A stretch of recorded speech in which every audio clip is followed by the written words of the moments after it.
donant-vos la benvinguda a totes les persones que esteu connectades. Com sabeu, és el primer webinar d'aquest cicle de webinars de XarxaNet. I seran diferents espais de temàtiques diverses. Ja teniu tota la informació a la pàgina web i també totes les inscripcions estan ja obertes perquè pugueu inscriure-us. En este primer espai formatiu parlarem dels plans estratègics i la idea és que tenim 1 hora i mitja per endavant per parlar una mica de per què serveix un pla estratègic i tindre tips, eines pràctiques i també recomanacions claus perquè pugueu pensar en la creació d'un pla estratègic que realment sigui efectiu i que s'adapti una miqueta a les necessitats i particularitats de cadascuna de les organitzacions que avui esteu presents. Per fer-ho, contem en Fabricio. Ell és director de l'àrea de consultoria i estudis de la Fundació Pere Tarrés i serà el que impartirà aquesta formació que tenim avui per endavant.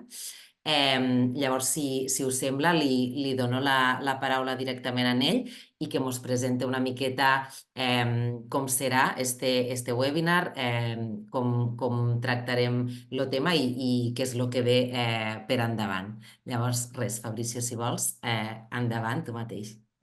Molt bé, moltes gràcies, Salva, i abans que res, gràcies a tots i a totes que esteu connectades avui en aquest espai formatiu. Jo sé que a les 6 de la tarda és una mica un horari que estem tots i tots molt cansats i cansades, però bueno, al final intentarem, a més, tenim 1 hora i mitja pel davant, però intentarem fer-ho de la manera més didàctica i amena possible. I aleshores jo també tinc una presentació, però com deia abans Alba, l'important per mi d'aquest webinar és que tothom marxi d'aquí amb idees i eines i reflexions respecte de quines coses pot aprofitar per a la seva entitat, no? Perquè sí que és cert que a l'hora de pensar doncs, en la planificació estratègica, doncs, tot dependrà molt de cadascuna de les entitats, el punt en què es trobi i cap a on vulgui anar, no? Aleshores, vaig a compartir.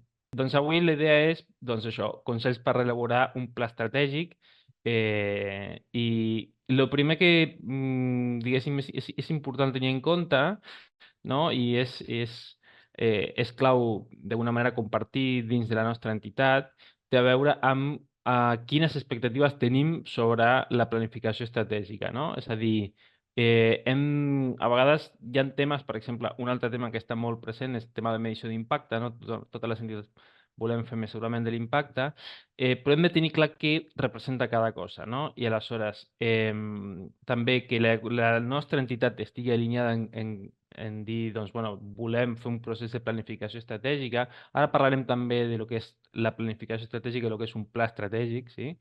I també, doncs, bueno, bàsicament tenir clar que és un procés que representa temps i recursos i, per tant, a l'hora d'engegar el procés, diguéssim, hem de tenir clar el que això representa, no?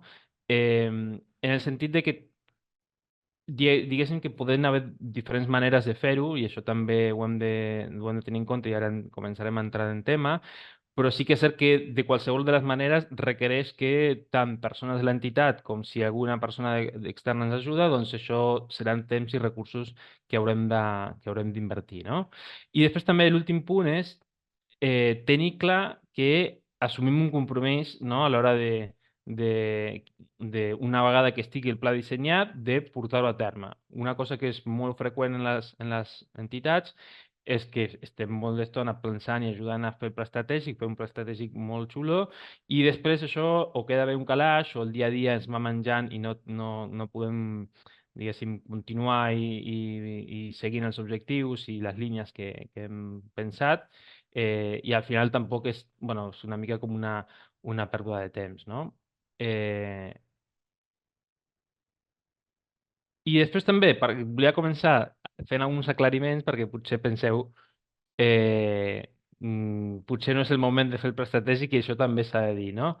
És a dir, quan diem que no és, diem, recomanable fer pla estratègic, doncs, bàsicament quan hi ha una crisi profunda en l'organització, quan hi ha manca de lideratge, quan hi ha manca d'interès, quan hi ha manca de recursos, compromís a nivell crític, no? És a dir, la nostra a vegades hi ha entitats que pensen estem en una situació de crisi absoluta, anem a fer un pla estratègic per a veure si amb això podem...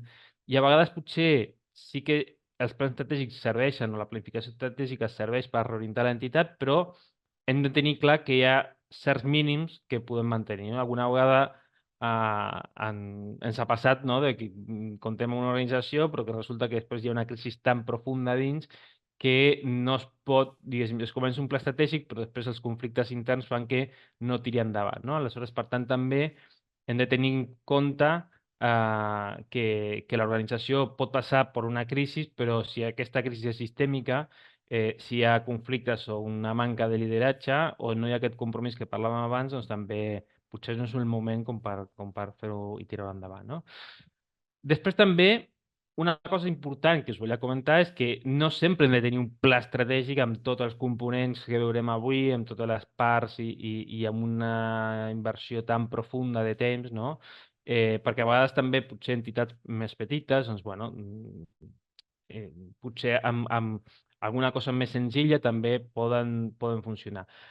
El que sí que sempre pensem, no, i parlem és aquest tema de dir, bueno, podem funcionar sense una estratègia, no? I aquesta frase, no? Qui dia passa any empeny, no? Perquè al final són les organitzacions que funcionen dient, bueno, no tenim una estratègia i anem fent i total amb això doncs, sempre ens ha anat bé. Què pot passar si fem això? Doncs, bueno, que com posem aquí, doncs, que sovint es perden oportunitats, es perden recursos i també a vegades pot passar que hi ha una crisi que no veiem venir perquè no pensem estratègicament i això pot comprometre, diguéssim, el present i el futur de l'entitat, no? Per tant, sempre recomanem, potser si no veieu que us cal fer un pla estratègic, però sí sempre tenir un pensament estratègic, no? Aleshores també això és fonamental. I després també, per últim, bueno, doncs, què passa amb organitzacions que no hi creuen en el pla estratègic un cop aquest està fet, no? Bueno, doncs al final es transforma, com dient, un propòsit d'any nou, no? Aquest any em proposo fer això, allò, però com que no hi crec realment en tot el que s'ha fet i en el procés, doncs al final és una declaració d'intencions, però poca cosa més, no? Val. I dit tot això, que és el que hem de tenir en compte, anem a entrar una mica en pensar doncs, bueno, què és el pensament estratègic, no? Bueno, aquesta definició que venia de la part, no? Militarista de la història antiga, no? De pensar de Grècia, no? De l'estatus com un exèrcit i el lideratge que hem de tenir, no? Aleshores això conformava el pensament estratègic. Però bueno, bàsicament del que es tracta és de reflexionar sobre què és el que estem fent primer, o estem fent, perdó, el que hem de fer, no? Vull dir, com a organització, com a entitat, si nosaltres volem ajudar, m'imagino, no? Ara per citar un exemple, amb persones amb discapacitat intel·lectual o amb persones sense llar, no? Nosaltres estem orientats cap a lo que realment aquestes persones necessiten, aquestes persones han canviat les seves necessitats i interessos i hem de reorientar-los. I després també com podem fer millor el que fem, no? Doncs, bueno, doncs tenim uns serveis, com podem millorar aquests serveis que estem oferint o l'activitat del nostre dia a dia, no? I després una cosa molt important que avui en parlarem força, té a veure amb aquesta idea de reflexionar a nivell global i descobrir què està passant a l'entorn, no? Diguéssim, aixecar una mica el cap i veure quines altres coses estan fent, perquè malauradament les entitats tenim aquesta tendència a ser molt doncs, endogàmiques i anar pensant que el que fem doncs, és el millor que es pot fer i no dediquem massa temps a veure què s'està fent al nostre entorn, què està fent la competència o què estan fent fins i tot a nivell internacional, no? Que a vegades també això poden marcar noves tendències, noves polítiques, noves accions més innovadores, més eficients, més efectives per aconseguir els objectius que potser podem compartir amb altres entitats, no? Aleshores, si haguéssim de definir, que ara començarem a parlar de la definició, doncs la planificació ha de ser una eina, no? Un instrument per a transformar el pensament estratègic en un canvi organitzatiu, sí? I aquí, aquesta frase, que l'última reflexió que posem aquí al final d'aquesta diapositiva és superimportant, no? En el sentit de dir, l'important no és tant la planificació en si, no? De tenir les línies clares, que això evidentment també, que a nivell pràctic funciona, però sí que creiem que l'important és el que tot allò desperta, no? El fet de reflexionar, de compartir amb altres persones de l'organització, fins i tot amb les persones a les quals volquem la nostra activitat, no? També en pla estratègic, un procés de planificació estratègica, també les persones que nosaltres atenem són una clau fonamental, no? Tot l'aprenentatge i la creativitat, no? A l'hora de pensar nous serveis, de pensar en noves activitats, de pensar com resolem alguns problemes que pot tenir la nostra organització, no? Aleshores, al final això és el que ens hem de quedar, no? És a dir, tant fem un pla o no, però sempre dedicar un espai, uns recursos a tenir sempre una planificació estratègica al voltant de tots aquests temes que hem anat compartint fins ara, no? Una consulta important, bueno, una consulta, no, un tema important. Al final, abans de fer aquest petit exercici, podem fer preguntes, si teniu alguna inquietud o així, així no espereu fins al final, però també anem seguint la xerrada. Molt bé, doncs, um, com dèiem abans, hi ha preguntes que són claus a l'hora de definir el pla estratègic, no? I que té a veure amb aquest procés, no? El pla és al final el procés més formal d'anàlisi, de reflexió i d'eina de decisió, però que parteix d'un nivell, diguéssim, molt fundacional, molt identitari de l'entitat, no? En el sentit que pensem, doncs, bueno, primer ens definim com qui som, no? A què ens dediquem, quin és el nostre objectiu, quina és la nostra raó de ser, i a més, com ho fem, no? Amb quins valors, ara després entrarem també en definir aquest tema, no? Amb quins valors ens identifiquem, amb quins valors creiem que són fonamentals a l'hora de portar a terme la nostra activitat. Després també on estem, no? Com dèiem abans, doncs aquesta anàlisi estratègica tant interna com externa, no? De dir, doncs, bueno, quines característiques té la nostra entitat i a més què està passant al voltant. I també cap a on volem anar, no? En quina direcció, en el sentit de dir, bueno, doncs, podem arribar a un mateix objectiu de diverses maneres i aleshores aquí es tracta també de veure quin és aquest objectiu final, quina és aquesta visió, què és el que volem fer o volem esdevenir en el futur, no? I per tant, bueno, això de quin camí, quines estratègies adoptem per arribar als objectius, també les definirem en el pla, no? I aleshores també, diguéssim, tot aquest procés, com dèiem abans, també implica generar un consens sobre aquesta necessitat i oportunitat, no? Del procés de pla estratègic o de planificació estratègica, en el sentit de dir que tota l'organització, com a mínim, ha d'haver-hi un acord en què és necessari, diguéssim, ara començar aquest procés. I després, com deia abans, també és superimportant aquesta voluntat i compromís d'implementar-lo. Un cop que estigui dissenyat, doncs, tenir clar que això serà el nostre full de ruta pels propers anys, que evidentment res està escrit en pedra, no? Al final també, doncs, una cosa que sol passar a l'hora d'implementar els plans estratègics és que doncs, veiem que potser hi ha objectius que ja no, potser no tenen sentit o que s'han de reformular o s'han de modificar i tot això porta un procés d'adaptació que evidentment es pot anar modificant, no? Però sí que és cert que, com a mínim, en teoria, que veiem després les línies del pla, s'haurien de respectar perquè al final són les que entre tothom, entre tots i totes, hem decidit què és el que és necessari fer i què és el que volem fer i també com el volem fer.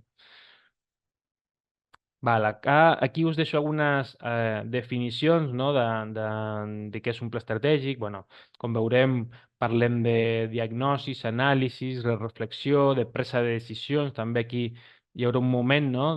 Al final sempre diem que els plans estratègics tenen com dos moments, no? En sentit hi ha un procés molt divergent, no? En el qual fem un anàlisi, captem doncs, altres maneres de funcionar, opcions i oportunitats que es presenten a l'entorn, i després fem un procés convergent, no? De dir, bueno, doncs no podem fer-ho tot, no podem, evidentment, treballar tots els àmbits de la mateixa manera, hem de prioritzar i amb aquesta priorització determinarem doncs, línies estratègiques i objectius dins de cadascuna d'aquestes línies, no?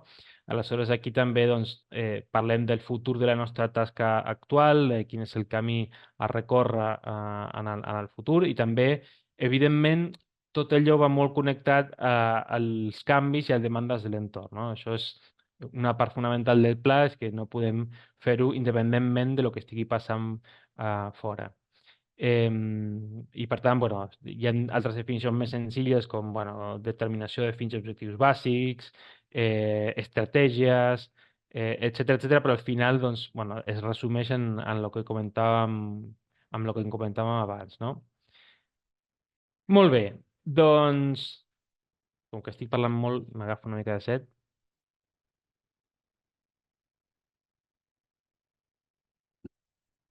Coses importants també que volia compartir amb vosaltres. Quins són els claus de l'èxit perquè un procés de planificació estratègica funcioni bé? Primer, que sigui participatiu, sí? És a dir, hem d'integrar a totes les persones que composen l'organització, amb això estem parlant de tant professionals, voluntaris, voluntàries, comissió, òrgans de direcció o de decisió, i sobretot també la visió de les persones beneficiàries de la nostra activitat, no? I fins i tot també, com veurem més tard, el que es diuen els stakeholders, no? Que són les parts interessades que nosaltres anem treballant i a vegades doncs, poden ser doncs, dins de la comunitat en la que treballem, doncs, altres organitzacions, poden ser fins i tot empreses privades que estiguin també afectades per la nostra activitat, pot ser la comunitat de veïns i veïnes on fem l'acció. Sí que és cert que és difícil fer un procés 100% participatiu perquè ens costa participar, perquè la gent ha d'estar motivada i implicada en l'activitat i al final passa que doncs, acaben participant, diguéssim, no totes les persones que voldríem, però bueno, sí que és cert que han d'estar totes les persones que realment són necessàries o que fan el dia a dia de la nostra entitat, no? I després també és cert que amb diferents eines i amb diferents models de participació, perquè al final també doncs, totes les organitzacions, totes les entitats tenen òrgans de decisió i això, diguéssim, fer-ho participatiu no vol dir que es faci tot allò que qualsevol persona proposi o qualsevol persona vulgui fer, no? Al final ha d'haver un consens, evidentment, i quan més legitimitat hi hagi darrere del pla, doncs més èxit podrà tenir, però sí que és cert que doncs, dins de cada organització hi ha òrgans de decisió que al final serà qui acabi invalidant i aprovant aquest pla. Altres claus de l'èxit doncs, té a veure amb això, que hi ha una projecció de missió i objectius de l'organització per sobre d'interessos individuals, no? Això passa molt a les organitzacions grans, doncs, que estem a vegades obligats i obligades doncs, a pensar no només en el que el nostre àmbit d'actuació li convé o voldria, sinó a tenir una mirada més global, més transversal i a, diguéssim, interposar els objectius que siguin més generals pel bé de l'entitat que no pas als nostres propis, no? Després també la comunicació tant vertical com horitzontal. Sí que és cert que al final podem fer dinàmiques participatives per potser recollir les opinions de tothom, però hem de garantir que tothom hi pugui participar i que hi hagi una comunicació, no? En tot moment. Normalment el que s'aconsella és fer com un grup motor, a vegades en les entitats, o que hi hagi 2 o 3 persones que vagin liderant aquest procés. Ara aquí també sí que és cert que surt sempre la disjuntiva de les entitats, ens pregunten sovint, no? El fet de dir, això és un procés que podem fer, és a dir, la planificació estratègica la podem fer internament o hem de comptar amb un suport extern. Això dependrà, evidentment, de quins objectius es presenti l'entitat, de quins recursos tingui l'entitat. Sí que sempre és recomanable, com a mínim en alguna part d'aquest procés, incorporar gent, diguéssim, alguna mirada externa, no? Perquè al final una mirada externa es pot donar una certa neutralitat, no? I certa distància també de lo que nosaltres potser a vegades dins de l'entitat estem fent en el dia a dia, no? I al final aquesta persona o aquestes persones poden acompanyar en aquest procés i al final això resulta doncs, potser millor que si només ho fem internament i i sense algú que incorpori una mirada de fora. Sí que és cert que també a vegades això es pot suplir amb la participació de persones, no? Dins de la part d'anàlisi externa, doncs, de persones que, per exemple, podem pensar en alguna tècnica o tècnic d'un ajuntament, doncs, que ens aporti la visió sobre l'estratègia de la nostra entitat, no? Això seria una visió també externa. Però bueno, una altra clau important de l'èxit té a veure amb alguna cosa que avançàvem abans, no? Que sigui oportú, no? El moment en el qual fem aquesta planificació, que no s'agafi en un moment que hem d'entregar un projecte o hem de tancar pressupostos o hem de fer... Bueno, al final veurem que tot aquest procés de planificació és una mica extens, però al final doncs, ha de ser en el moment de l'entitat que sigui oportú, no?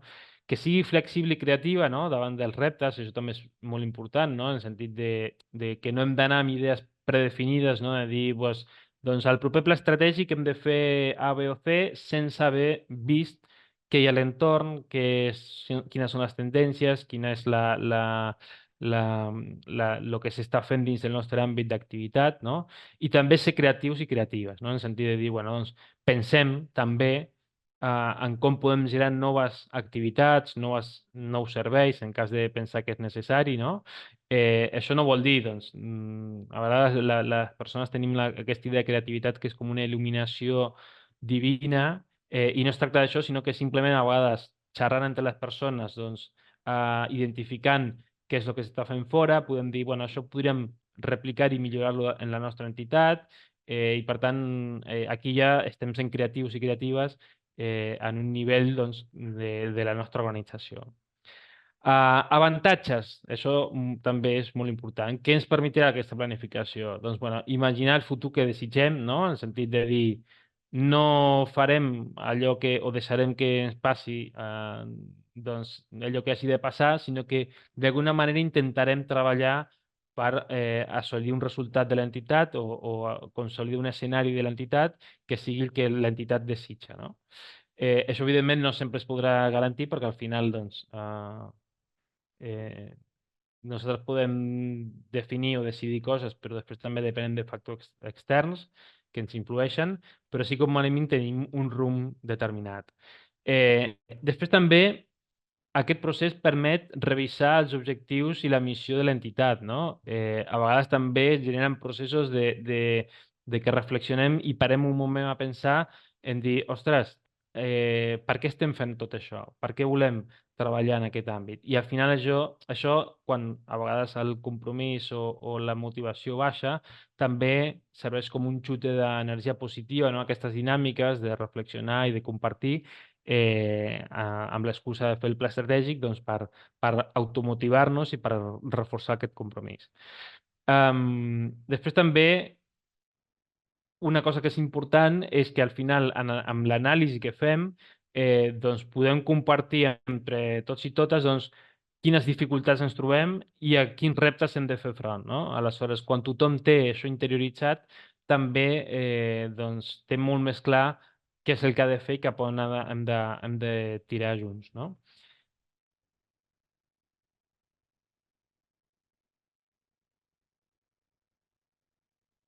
Molt bé. Aleshores, més avantatges que podem comentar. Doncs, dins de la planificació estratègica, el que fem és que el que evitem és anar, com diuen, no, a salto de mata. Vull dir que intentem, com dèiem abans, doncs, intentar delinear el nostre futur sense que respondre als inputs o a les accions immediates de l'entorn. No? Ara ha sortit aquesta subvenció i ens hi hem de tirar de cap. No?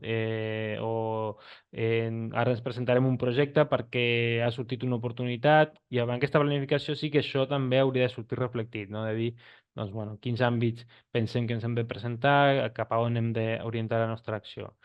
I després també, evidentment, com dèiem abans, doncs, anticipar-nos a crisis que poden sortir, doncs, evidentment serà difícil a vegades preveure una pandèmia com la de Covid que vam tenir fa uns anys, però sí que si veiem, ostres, potser els propers anys anem cap a un escenari de recursos públics que vagi a la baixa, doncs a lo millor potser és el moment de replantejar-nos si el nostre finançament depèn en un 95% de fons públics, d'intentar diversificar altres opcions, no?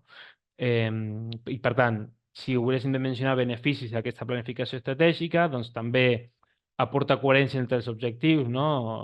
A vegades veure tot allò que ens proposem fer, doncs a vegades veiem que potser hi ha objectius que xoquen entre si o que poden haver-hi conflictes, tenim aquesta visió.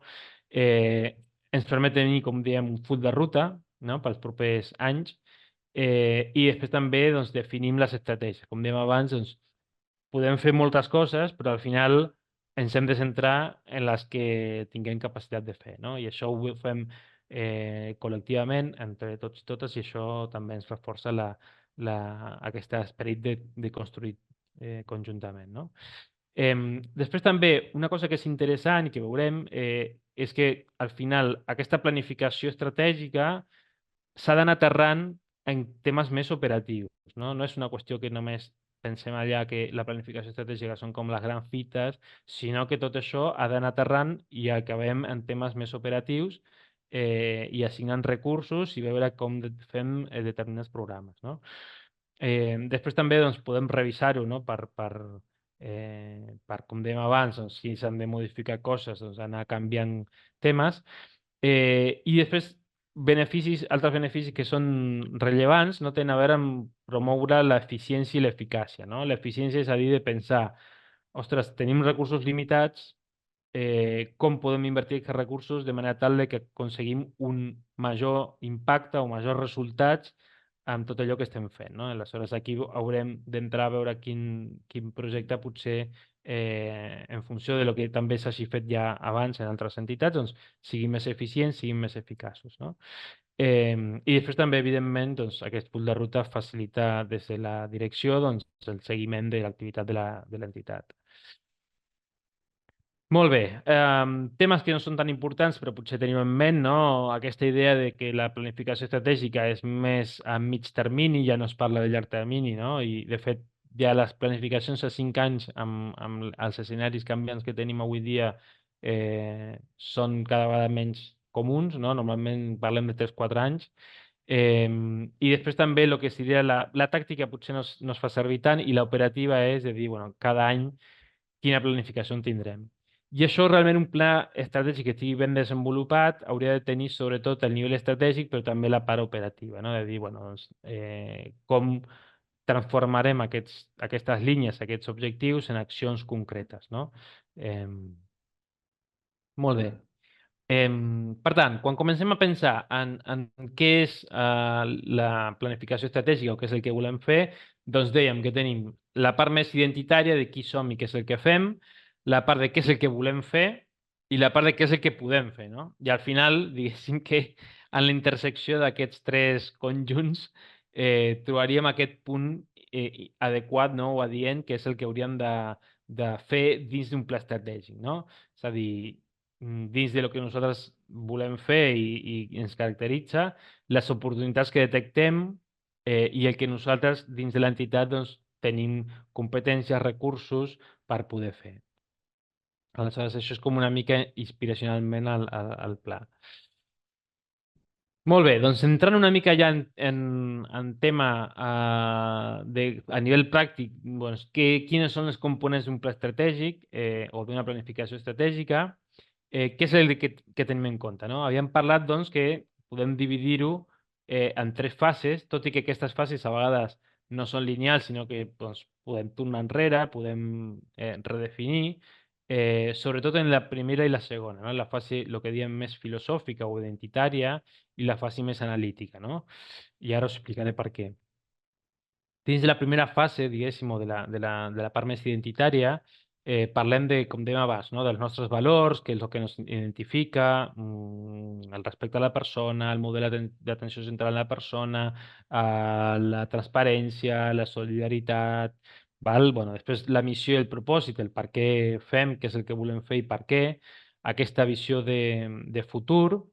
I després també, quan comencem la fase que li diem més analítica, no? De definir doncs, com és la nostra organització i què és el que està passant a l'entorn, a vegades pot passar que això ens faci replantejar l'anterior, no? De dir, doncs, a veure, potser la nostra missió ha canviat o ha de canviar, no? O el nostre propòsit ha de modificar-se. Per exemple, crec que havia a la sessió apuntada alguna organització eh, que ajuda a persones que tenen el HIV i la síndrome de la SIDA.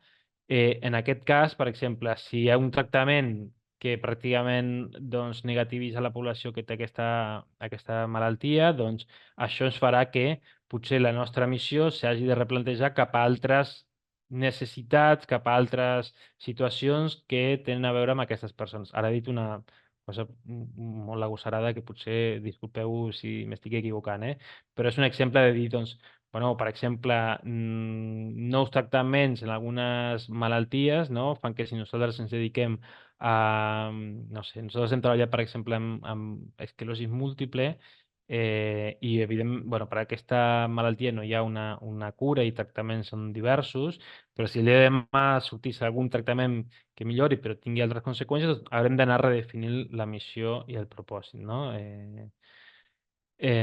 Altres missions, per exemple, organitzacions que lluiten contra la pobresa, doncs ho tindran malauradament, doncs serà una situació que potser no canvia tant, sinó que al contrari, hi hagi cada vegada més necessitats, però això també pot fer diversificar el nostre àmbit d'acció, no? I al final també això ens portarà a redefinir la missió. Val? Aleshores, entrant en el que seria la fase més analítica, què és el que haurem de fer aquí? Doncs, bueno, com dèiem abans, hi ha una part d'anàlisi interna de l'organització i anàlisi de l'entorn, i aquí fem servir diferents eines, no? Al final el que definim són un anàlisi del territori, no? Normalment aquí tenim elements de què és el que està passant al nostre entorn. Per exemple, també inclou l'anàlisi de lo que és la competència, no? Nosaltres, doncs, sí que és cert que dins del tercer sector col·laborem i tenim aquesta filosofia de treballar plegades per la mateixa causa, però sí que és cert que també doncs, poden haver entitats competidores nostres i s'ha d'analitzar doncs, també quina és la seva estratègia, què estan fent. A vegades també passa per complementar, no? Vull dir que en alguna organització també hem acabat aconsellant doncs, d'establir noves aliances amb altres entitats, perquè al final doncs, la causa és la mateixa, no? I com diem sempre, doncs, és millor generar cooperacions que no competitivitat, no? Però sí que és cert que hem de, o a vegades també ens pot passar que diem, ostres, potser en el nostre territori hi ha forces entitats, o en el territori que estem treballant hi ha forces entitats del mateix àmbit que el nostre i potser ens podem focalitzar en altres territoris, no? Després també el que seria amenaces i oportunitats, no? El que seria la part externa. Aquí també analitzarem doncs, bueno, doncs, què és el que se presenta a l'entorn, què oportunitats podem veure o bé treballar plegats, plegades, o fer nous serveis o en funció de necessitats que veiem que estan sorgint en un territori. I després també les amenaces, com dèiem abans, doncs, bueno, doncs, també això s'ho marcarà a l'entorn. I aquí també fem servir alguna eina, per exemple, segurament heu sentit moltes vegades parlar de DAFOS, avui farem un petit, que no sé com anem de temps, anem bé. Un petit exercici d'un DAFO, no? Que té a veure amb detectar debilitats, amenaces, fortaleses i oportunitats. El DAFO té una part, diguéssim, externa i interna, no?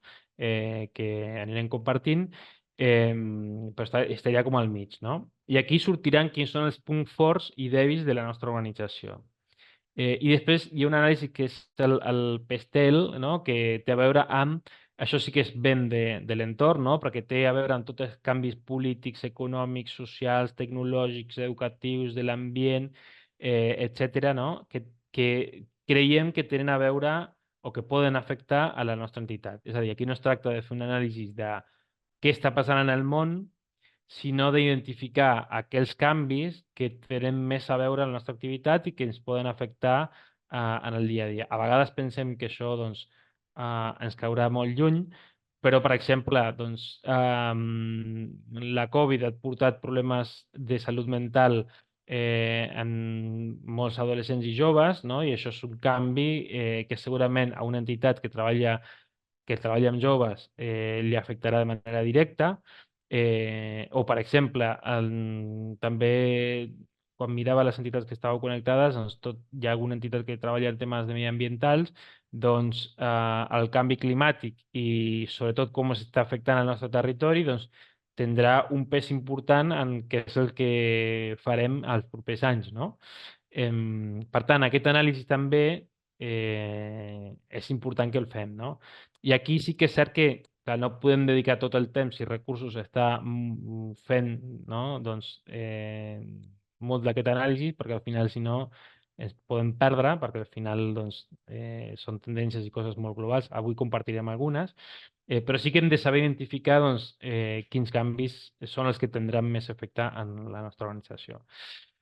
I després, per últim, ja entraríem en el que diem les línies estratègiques i els objectius estratègics, no? És a dir, de tot això, com dèiem abans, de generar i d'analitzar informació, hem d'intentar no perdre'ns pel camí i acabar, doncs, podem fer un procés de convergència, no? De dir, bueno, doncs, a partir de tota aquesta informació, anem a consensuar unes línies estratègiques i uns objectius que ens permetin doncs, assolir aquestes estratègies.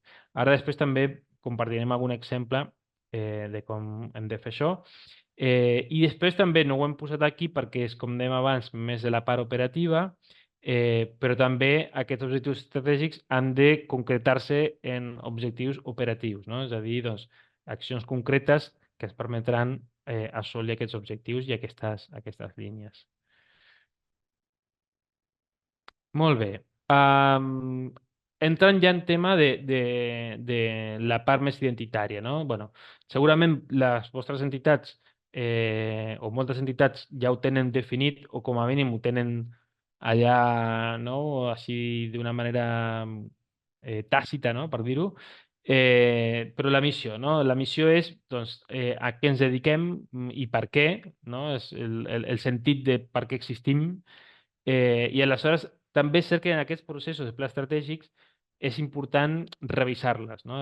Com dèiem abans, doncs, perquè a vegades també han d'estar, com diem aquí, doncs, que siguin sintètiques, que siguin fàcils de memoritzar, que inspirin canvi, que siguin a llarg termini, que contagin certa motivació, no? Aleshores, a vegades potser és el moment de redactar-les perquè al final tot allò ens servirà per, si nosaltres doncs, presentem un projecte o hem de presentar la nostra organització, doncs, que sigui més atractiva als ulls de la persona que potser pot ser un finançador, una entitat finançadora, i això doncs, d'alguna manera també compta. I ha de tenir aquests tres components que diem, doncs, bueno, qui satisfà, què se satisfà, quina necessitat i com, no? Aleshores, aquí hi ha un exemple, bueno, la missió de l'entitat X és proporcionar X serveis a X grups perquè puguin tenir aquests resultats. És cert que això és molt sintètic i potser si tenim creativitat i una mica de gràcia per redactar-la, doncs millor que millor.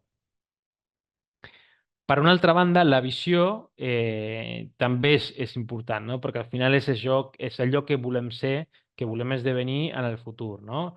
És a dir, què ens plantegem no només del moment actual, sinó què és el que volem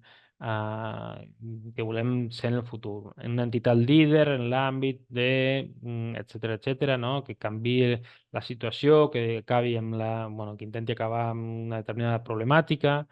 I després també doncs, que sigui concisa, que englobi les parts interessades, que sigui coherent amb l'anterior, no? La missió dels valors, que sigui verificable també, possible i inspiradora, no? És a dir, que no ha de ser, no sé, una visió, acabar amb la pobresa infantil.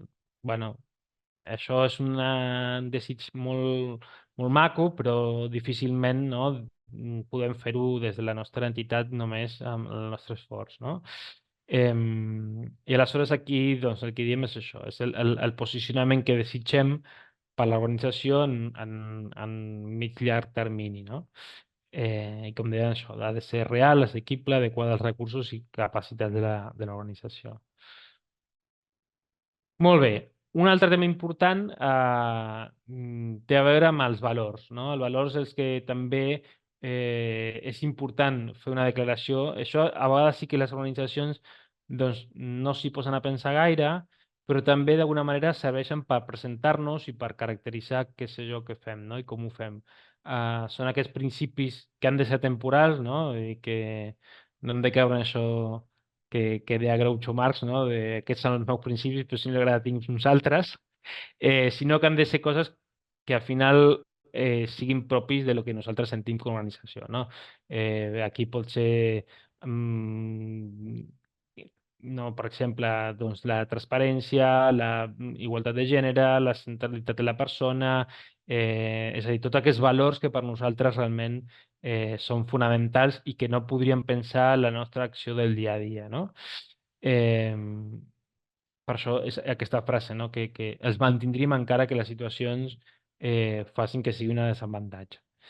I a més, bueno, aquests valors també és important que siguin compartits per tota l'organització, per tant, també aquest moment de planificació estratègica pot venir bé per comentar-los, i és cert que també una recomanació que fem sempre és que no sigui un llistat de 14 o 15 o 20 valors o principis, sinó que ens centrem en allò que considerem més important. Val? Aleshores, a l'hora de debatre sobre aquest tema, a vegades també ens pot passar que revisem, no, en cada moment, perquè si segurament ja ho teniu molt clar, que els plans estratègics tenen una temporalitat, no? Com dèiem abans, pot donar 3, 4, 5 anys, i aleshores cada vegada que fem una revisió del pla estratègic, doncs hem de veure si aquests valors encara continuen sent els valors que caracteritzen a la nostra entitat, no? I aleshores també podem fer aquestes preguntes, no? I veure a partir d'aquí les respostes quins són els nostres valors, no? Quins són per nosaltres els elements essencials, si encara aquests valors són els que es mantenen, no? Quins són els elements que donen sentit a l'organització, com volem dirigir-la, com volem tractar a les persones i als grups d'interès amb els quals treballem cada dia. I per tant, bueno, bàsicament aquestes són les preguntes claus, no?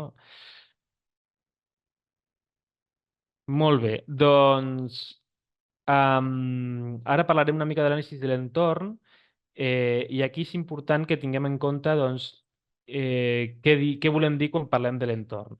Normalment sempre fem referència a tres dimensions, no? O tres àmbits, i parlem d'un macroentorn que tenen a veure amb això, aquestes tendències globals, polítiques internacionals, de la Unió Europea, transformacions socials més rellevants.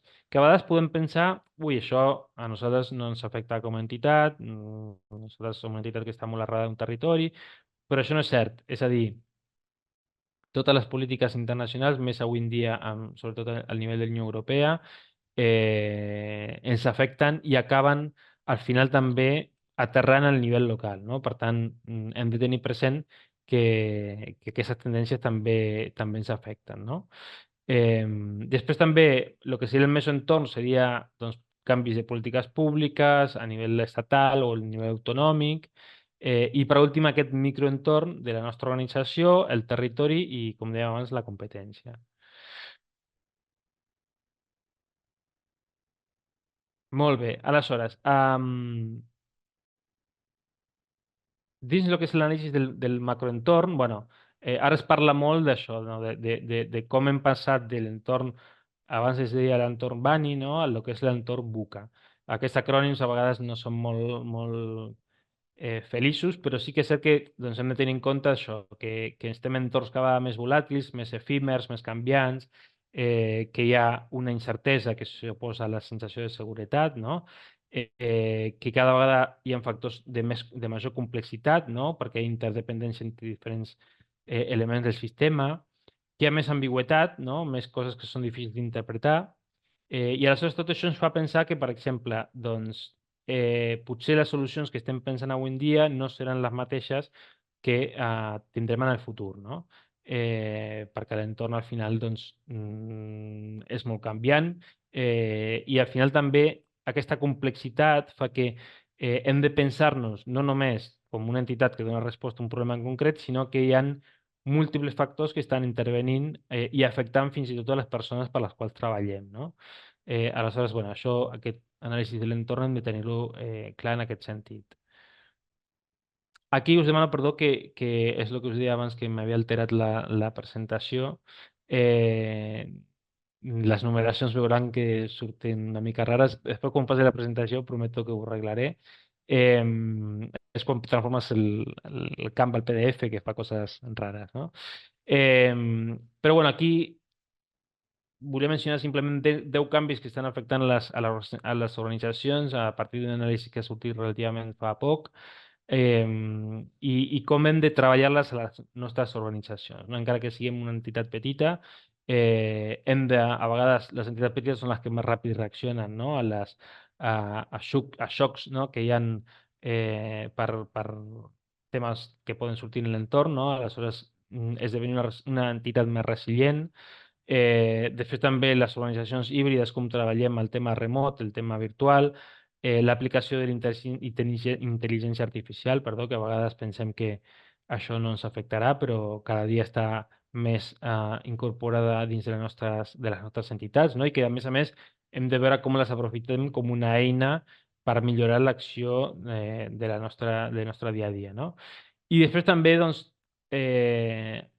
si som una organització que pot tenir un problema de que la gent marxa, doncs com podem fer per atraure més talent, per evitar que la gent que tenim doncs, marxi. Després també enfortir capacitats institucionals, no? Doncs veure bueno, tot això del pla estratègic serveix per definir-ho. Assignar el talent als jocs claus, com podem fer que les persones doncs, que tenen més talent facin allò que realment és més important per a les organitzacions. Tot això són, al final, impactes de l'entorn que ens afecten com a organitzacions. Aleshores, quin tipus de lideratge hem de tenir? Sí? Ja no funcionen lideratges més jeràrquics, més autocràtics, sinó que són els lideratges que més funcionen tenen a veure amb un caràcter més inspiracional, que mobilitzen xarxa de persones. Després també la diversitat i l'equitat i la inclusió dins de la nostra organització, com podem fer una organització més diversa, més equitativa, com podem treballar per ser més inclusius. Altres problemes que també estan sortint dins de l'entorn té a veure amb la salut mental, no? A vegades hem de tenir en compte o veure com està l'estat mental o emocional de les persones que treballen dins de les nostres organitzacions. També, avui en dia ja ho sabeu, si us presenteu a subvencions, doncs l'eficiència de com gestionem els recursos és cada vegada més important, no? Quan presentem avui en una xerrada de projectes europeus, doncs marquen la importància de quan proposem accions o activitats, doncs que hi hagi uns recursos que realment siguin equitatius i que siguin eficients la gestió d'aquests recursos per poder fer aquestes activitats. Comunicar l'impacte també és un tema important que surt en les noves planificacions estratègiques, com podem fer per, efectivament, més enllà de comptar beneficiaris, que és una cosa que solem fer totes les organitzacions, no? Si anem a les pàgines web, doncs diem, avui o aquest any hem impactat en tantes persones, però no estem dient res de quines transformacions aconseguim en aquestes persones, quin és el canvi que efectivament aconseguim gràcies a la nostra acció. Tot això té la seva complexitat, que avui no parlarem perquè no estem parlant d'impacte, però que sí que ho hem de tenir en compte. Els objectius de desenvolupament sostenible també és un tema que segurament com a entitat us ha tocat de prop en un moment o un altre, no? A l'hora de demanar finançament també és un marc mental que hem de tenir en compte i que hem de fonamentar les nostres accions. I també, per últim, teixir aliances, no? El que diem abans, de que avui en dia doncs, totes les estratègies apunten a que no podem treballar de manera aïllada, encara que sigui la nostra causa de tota la vida, sinó que hem de veure com podem treballar conjuntament amb altres actors, ja siguin públics o privats, amb els quals puguem d'alguna manera doncs, potenciar el nostre impacte en base a una millora de la coordinació i l'activitat del dia a dia, no? Vale, doncs aquí us he deixat algunes coses que a vegades poden sortir dins dels anàlisis dels entorns, no? De les tendències. Aleshores, una cosa que no podem obviar, com dèiem abans, és el canvi climàtic. Aquestes dades sí que són molt genèriques, però sí que és cert que si som una entitat, com dèiem abans, que treballa en temes ambientals, això ens afectarà.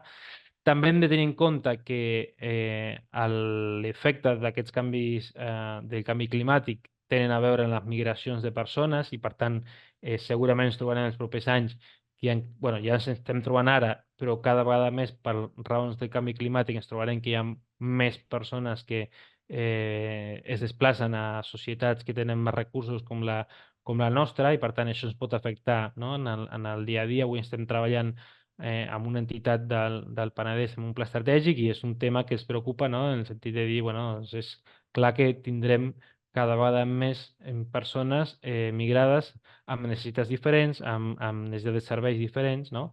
Per tant, són coses que no podem obviar, no? I després també, doncs, bueno, pèrdua de biodiversitat, com evolucionarà això en el futur, no? I a nivell també al final de l'impacte que tenen tant en l'habitatge, en la salut de les persones, no? Això és una altra cosa que també afecta, no? El canvi climàtic, per exemple, eleva la mortalitat d'altes temperatures en persones grans. Per tant, totes aquestes tendències que pensem, ui, això és com per a un debat de la National Geographic que a nosaltres no ens afecta tant, doncs al final sí que tenen conseqüències, no? Aleshores, també tot el tema de la interseccionalitat, no? Ja segurament heu sentit més d'una vegada aquesta definició, no? Que parla d'eixos de desigualtat, no? I com aquestes combinacions d'eixos fan que hi hagin persones que tinguin més d'un factor d'opressió, no? Com poden ser, per exemple, persones migrades i de col·lectius LGTBI, no? Per tant, aquests eixos cada vegada van combinant més i fan que nosaltres doncs, hem d'intervenir d'una altra manera o d'una manera més focalitzada en persones que, diguéssim, tenen diferents eixos de desigualtat de manera conjunta, no? Per tant, aquí també, en un pla estratègic de futur, pot dir, bueno, nosaltres treballem amb persones amb discapacitats, no sé, amb discapacitat intel·lectual o amb discapacitat física, vale, però estem treballant amb persones migrades, què passa amb les persones migrades, i aquí unim, no, diferents temes dins de la nostra acció, no? Què passa amb les persones migrades que tenen discapacitat? Les estem atenent de manera adequada? No? Etcètera, etcètera, no? Per tant, també el que és la perspectiva de gènere, evidentment, un altre cop, si vosaltres treballeu amb cerca de finançament tant públic com privat, aquesta perspectiva serà transversal a totes les accions que feu. I els ODS ja els hem mencionat abans, no? Per tant, aquí hem de tenir en compte a l'hora de revisar les nostres accions en el moment de la planificació estratègica. Vale, aquí us marcava algunes tendències de l'entorn, no? Sempre parlant del macroentorn, de les poblacions i els moviments migratoris, no? Un altre fenomen que ens impacta són els menors que migren sols i soles. Aleshores, aquí també són fenòmens que cada vegada van a més.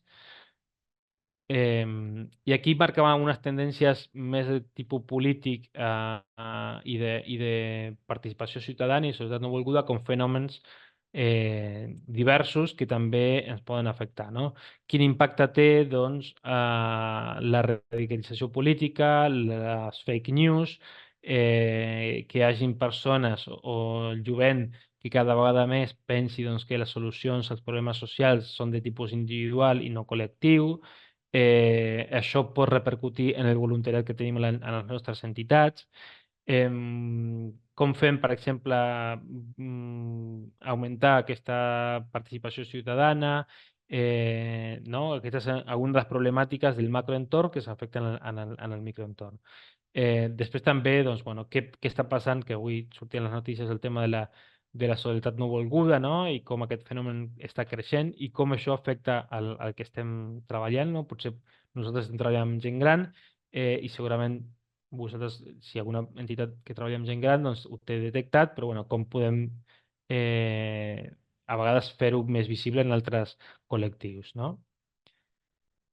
Després també, bueno, ja ho marcàvem abans, totes les noves tecnologies, com estan impactant i com podem incorporar-les en la nostra activitat. No? A vegades això, doncs, pensem que són solucions que poden ser molt, molt llunyanes, però estan cada vegada més en el dia a dia, no? Per exemple, aquí a la Fundació Pere Tarrés nosaltres tenim molts programes formatius de cuidadors professionals i no professionals i, per exemple, recentment hem adquirit un equipament de tecnologia que fa que la persona s'ho posa i doncs, simula la situació o la sensació que té una persona de més de 80 anys, no? Amb les dificultats de visió, amb el tema de dificultats per moure's, doncs totes aquestes tecnologies, la realitat virtual, també d'alguna manera les podem incorporar en la nostra acció amb projectes que siguin d'innovació. Molt bé. L'envelliment de la població, l'envelliment de la població és una altra tendència del macroentorn, perdó, del mesoentorn que ja ens arriba. Posem mesoentorn perquè en realitat és una tendència del macroentorn perquè això està passant a nivell mundial, però també en especial importància a nivell d'Espanya. I aleshores això ens planteja quina societat ens trobarem d'aquí als propers anys, no? Amb població molt més envellida. Altres fenòmens, ara començo a anar una mica més ràpid perquè si no se'ns menjarà el temps. Té a veure amb tota la situació que està passant amb el jovent, no? Ja hem parlat abans de la salut mental, però també el nivell de benestar, de qualitat de vida, de participació, d'accés a l'habitatge. I per tant, ara sí ja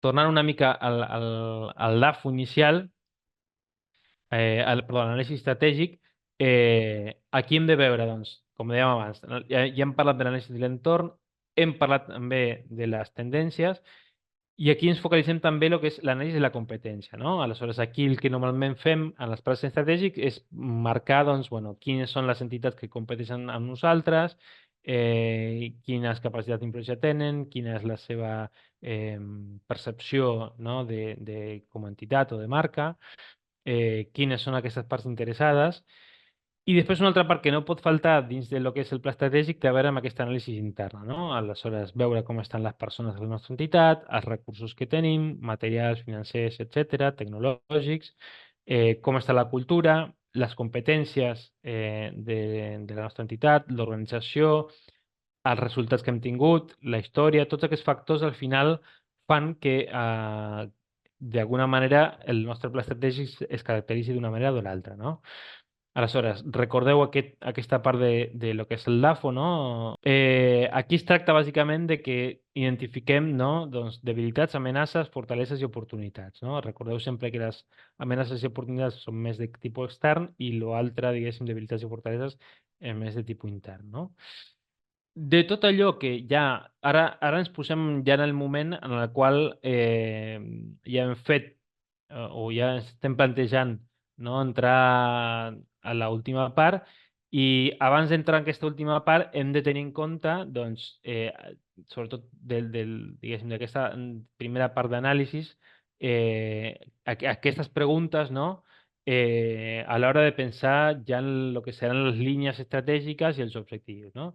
Aleshores, aquí, d'alguna manera, hem de tenir resposta a preguntes com la que podeu veure en pantalla, no? Com estem adaptant als canvis que hem detectat, als canvis futurs, com responem als reptes que ens presenten en el territori, hem de tancar si cal definir la visió, perdó, la missió, la visió i el propòsit. També hem de tenir clar en quins àmbits volem créixer, no? A vegades també, doncs, potser ens dediquem a un àmbit, no sé, treballem amb persones sense llar, però resulta que donem, doncs, ajuda alimentària, però pensem que podem créixer en tema d'inserció sociolaboral o la part formativa. Aleshores, aquí també hem de pensar, doncs, si podem ampliar o fer créixer la nostra acció. El que us deia abans, doncs, com incorporem noves tecnologies, quin impacte estem obtenint i quines aliances, no, podríem establir, no? Per tant, d'alguna manera, com a resultat de tot això, aquestes preguntes haurem de tenir respostes a l'hora de passar a la següent etapa. I quina és la següent etapa? Doncs la idea es tractaria de que a partir de tot això que hem detectat a la diagnosi, començar a definir línies i objectius estratègics, que era la part més diguéssim, operativa o que s'acosta més a la part operativa, no? Per tant, aquí el que ens trobem normalment és que redactem un document amb línies que són les polítiques de cada àrea de l'organització, les grans directrius, no? D'estil o estratègia. Després ara veurem alguns exemples amb els quals nosaltres pensem que hem de treballar prioritàriament en el futur, no? És a dir, a partir de tot l'anàlisi que hem fet de l'entorn i de l'organització interna, doncs hem de dir, bueno, hem de posar el focus en aquestes línies en concret, no? Eh, I després també l'altre tema important té a veure amb els objectius, no? Nosaltres podem, per exemple, no? Ara veurem algun exemple, no? Definim una línia, però després hem de treballar amb objectius, no? I aquests objectius segurament també heu sentit més d'una vegada aquesta terminologia que es diu SMART, no? Que és un acrònim en anglès que vol dir que siguin objectius específics, no? Que es puguin, és a dir, que vagin, no? En un objectiu genèric que no abordi cap temàtica, sinó, per exemple, un objectiu no específic seria reduir la pobresa infantil, no? Això no és un objectiu gaire específic. Després ha de ser mesurable, no? Hem de dir, doncs, per exemple, si diem, doncs, volem millorar la taxa d'inserció laboral de les persones amb discapacitat en un 5% durant el proper any, o un 10%, que siguin assequibles, és a dir, que es puguin aconseguir, que no siguin objectius que siguin massa ambiciosos, que siguin rellevants, no? Que tinguin a veure amb el que fem, no que siguin temes secundaris, i després que estiguin, com deia abans, doncs, definit en un temps acotat, no? És a dir, com dèiem abans, doncs, durant un any, durant els propers anys, doncs, definir un termini. Després, consells pràctics a l'hora de redactar els objectius, doncs, bueno, parlar sempre en infinitiu, amb un públic objectiu clar, una acció o conducta per a objectiu, no? El que hem d'intentar és evitar, per exemple, barrejar dues coses dins un mateix objectiu, per exemple, no sé, millorar el nivell educatiu i la inserció sociolaboral, no, és a dir, una cosa per cada objectiu. Eh, Especificar condicions i circumstàncies, bueno, això ho definirem, no? En el context de l'objectiu. I després també una cosa superimportant és que hem d'assignar recursos a aquests objectius. I això també a vegades és una cosa que a les organitzacions a vegades ens passa una mica per sobre, no? Planifiquem línies estratègiques, objectius, accions, però d'algun lloc han de sortir els recursos. I per tant això també ho hem de tenir molt clar, no? Si finançarem amb recursos propis, si buscarem recursos externs per finançar aquests projectes, però sempre hem de pensar que al final, i a vegades és una cosa que no ho fem sovint, no? Pensem, bueno, ho fem internament, amb hores de les persones, i això també oblidem que són també recursos perquè aquestes persones o bé cobren un sou o també estan oferint el seu voluntariat, no? Per tant, aquí també això és un recurs. I després, per últim, abans d'entrar en els exemples, doncs, hem de posar indicadors. Sí? És a dir, els indicadors són aquells elements que ens permeten recollir la informació de fins a quin punt hem aconseguit un objectiu, una actuació, diguéssim, d'una actuació o de tasques associades. No? Ara veurem en detall què és. Però això també és molt important i a vegades ens ho deixem. No? Posem objectius, però després no sabem no? Si realment hem aconseguit acomplir aquest objectiu, doncs això ens donarà l'indicador, no? Perquè a vegades podem dir reduir la taxa de desocupació de les persones, bueno, però això com ho mesurem i qui ens donarà aquesta informació, no? Aquestes són preguntes més tècniques, però que també s'han de tenir en compte, no? Perquè al final també ens permetrà doncs, veure fins a quin punt hem assolit això, la planificació que estava pactada, o potser no hem arribat a l'objectiu, però hem arribat a una mesura, diguéssim, que podem dir, vale, no hem assolit el 100%, però hem assolit el 70, el 80, el 90%. Aleshores, aquí us dono un exemple d'un pla estratègic que vam treballar, no us puc dir l'entitat i també veure que és molt genèric, però d'alguna manera ens dona pistes de quines poden ser les línies estratègiques. A vegades poden estar redactades com un objectiu, no? Per exemple, enfortir és un verb, no? En infinitiu. Potser la línia estratègica podria ser treballar de voluntariat de l'entitat o voluntariat de l'entitat sense aquesta redacció, però també és cert que aquí li donem una mica de sentit a què és el que volem fer del voluntariat, no? Aleshores, bueno, enfortir el voluntariat de l'entitat. Això, com veureu, és una línia estratègica, però no diu res més. No diu el com, el quan, amb quins recursos, i ara anirem després baixant, no? Després, altres objectius que plantejaven aquesta entitat, bueno, és reconnectar les persones voluntàries, els equips professionals, amb l'organització, no? És a dir, que d'alguna manera bueno, el que estava passant era que volien que les persones doncs, es tornessin a motivar amb el que feia l'entitat. Eh, Augmentar l'abast territorial de l'atenció de manera sostenible, no? Que es plantejaven doncs, bueno, doncs, una estratègia de creixement més enllà del territori que estaven treballant. Després, potenciar la captació d'ingressos i diversificar l'activitat, no? Això pot ser una, una línia estratègica, no? Normalment sempre dins dels plans hi ha alguna línia que té a veure amb la sostenibilitat. Malauradament dins del tercer sector els recursos són els que són i sempre estem buscant doncs, com podem millorar això, no? I després, per últim, es plantejaven doncs, bueno, treballar el tema d'innovació, gestió del coneixement i mesurament de l'impacte social.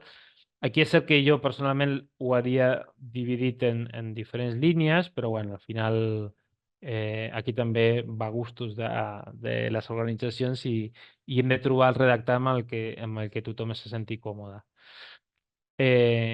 Aleshores, això que veieu en pantalla en aquest moment té a veure com plantegem, no? Reduir perdó, diguéssim, aterrar les línies estratègiques en objectius i en accions. Això és una plantilla que fem servir que crec que és, bueno, pot ser molt complexa, però és il·lustrativa, no? Això no és del mateix pla que us presentava abans, sinó és d'una altra entitat, i que aquí es plantejava doncs, una línia estratègica, és una entitat que era una federació d'entitats, i aleshores, espera que, perdoneu, que aquí no estic veient. Ai, vale.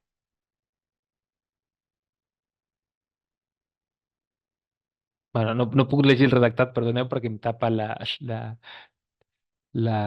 franja de la presentació. Però bueno, la línia estratègica tenia a veure amb segurament el treball amb les entitats que representaven. Sí, la I que marca la diapositiva, Fabri, per si ho vols sí, llegir llegeix-la. exactament, Sí. diu que és la línia estratègica d'acompanyament al moviment associatiu. Exacte, sí, que ja sabia que tenia, recordava que tenia a veure amb això, però no sabia com estava redactada exactament. Aleshores, si veieu aquesta línia, que és acompanyament al moviment associatiu, però com? Aleshores, un primer objectiu és enfortir les capacitats institucionals i de gestió de les entitats, no? Aquí ja comencem a aterrar-lo.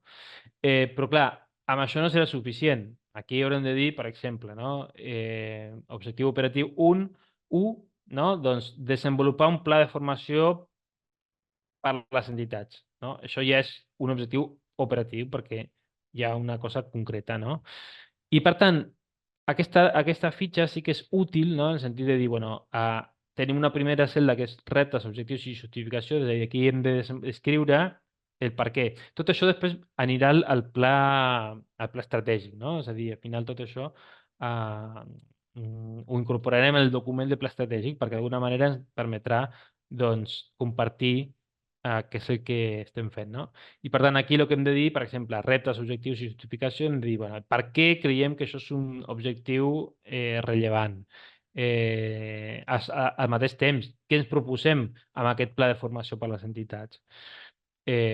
No sé, millorar la seva capacitat de captació de fons, per exemple.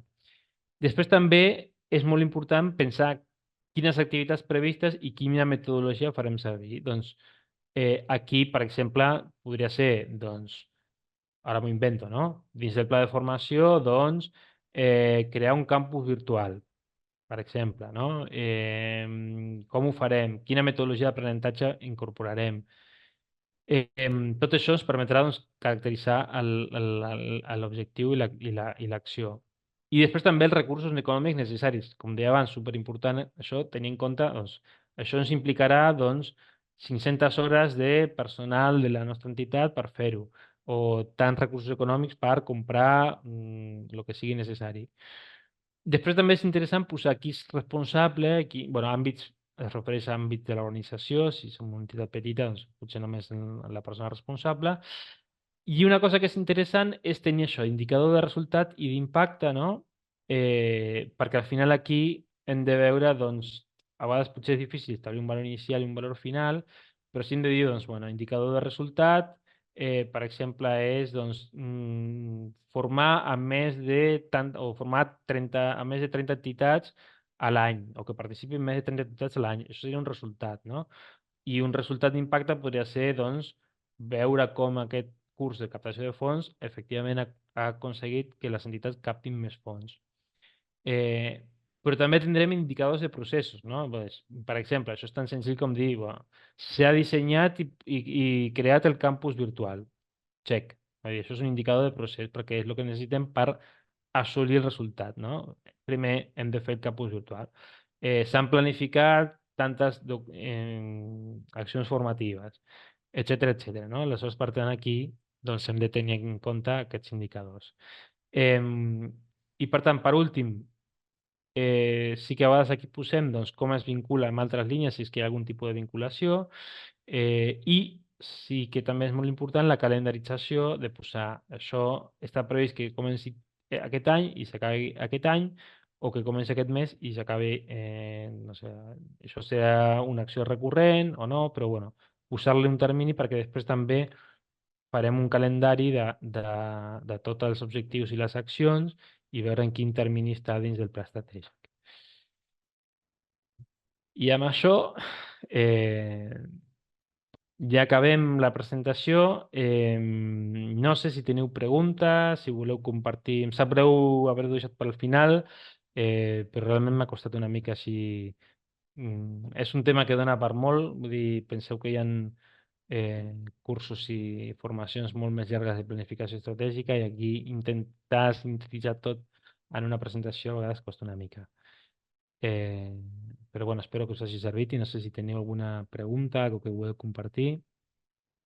Moltíssimes gràcies, Fabri, per este resum també i res, a veure si algú dels participants té alguna pregunta i així també podem anar com més al detall i aprofitem estos 10 últims minutets que mos queden per acabar d'aclarir idees i conceptes i el que vulgueu exposar.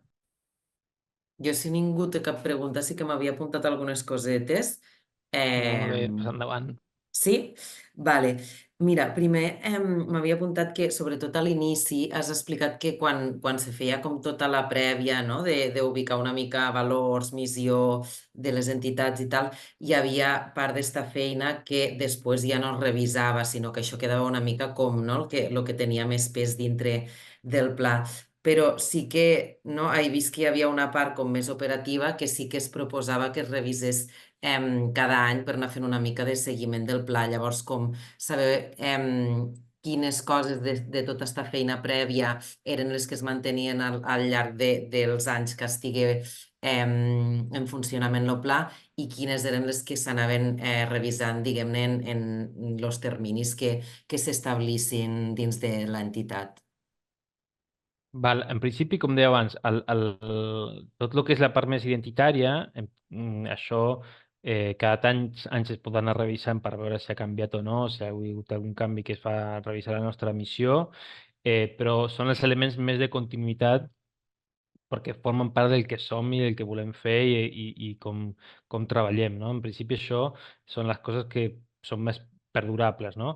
I després dins del que és el pla estratègic, amb el temps, a vegades doncs, hi ha algunes accions que o es poden anar revisant o poden sortir altres temes que facin doncs, que es revisen sobretot.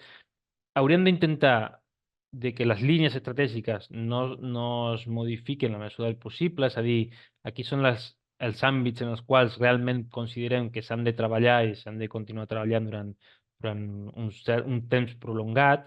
El que pot canviar poden ser els objectius estratègics i sobretot els operatius, no? És a dir, doncs creiem que, per exemple, per una federació d'entitats, per enfortir el teixit associatiu, doncs, en lloc de les formacions, convé fer un projecte europeu, no? Ara estic inventant, no? Que les formacions al final no són d'interès de les entitats o que hi ha altres entitats o altres recursos que ja estem fent prou formacions i al final això deixa de ser rellevant.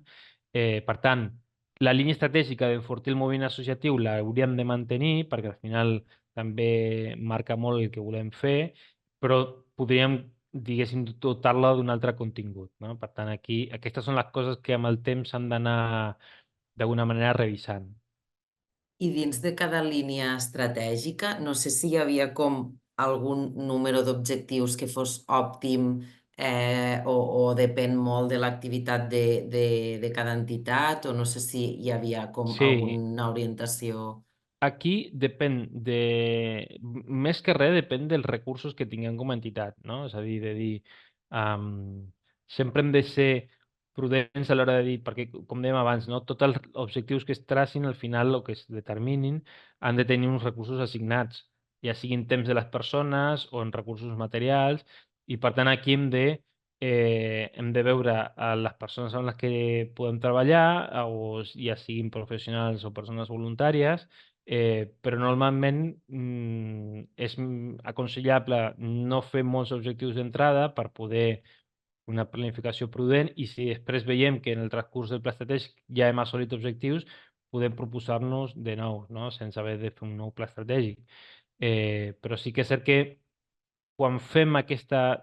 Això és una cosa que a priori és estrany, però quan fem la planificació, a mesura que anem posant línies i objectius, ja veureu que potser una entitat, ostres, m'ha quedat un pla que és molt maco, però és massa ambiciós, no? I hem de començar a retallar.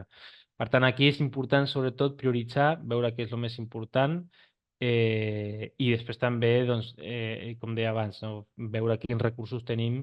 Per exemple, un objectiu pot ser ara també és una que està bastant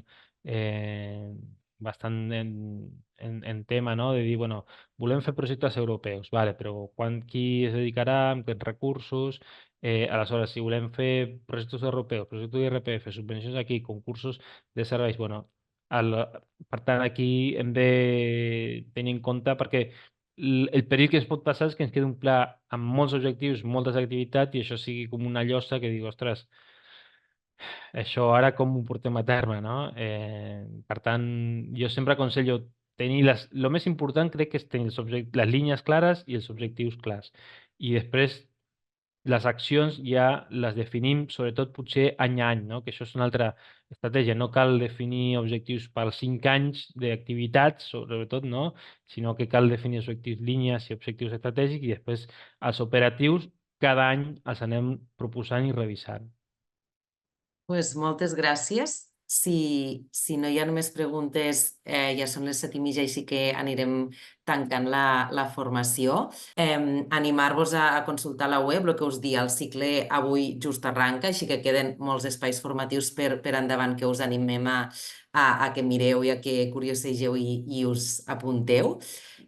Lo proper està previst justament pel dia 19 de novembre, també a les 6, i tindrà una durada també d'una hora i mitja, i anirà al voltant de com dissenyar plans per atraure el màxim partit a les xarxes socials de les entitats, que sabem que també és una altra qüestió, no? que moltes vegades ens arriba a xarxanet, no? de com aprofitar al màxim les xarxes socials de l'entitat per donar a conèixer el que feu, per captar voluntariat en el cas de les entitats de voluntariat i per poder això, com maximitzar també l'impacte, que avui hem parlat molt també de l'impacte, com fer-ho a través de les xarxes socials. Així que moltes gràcies, mos veiem a la propera, ja he vist moltes cares conegudes, així que merci per repetir i gràcies per assistir avui. Gràcies, Fabri. Moltes gràcies, espero que us hagi servit d'alguna cosa tot això. Que vagi bé. Adéu. Adéu.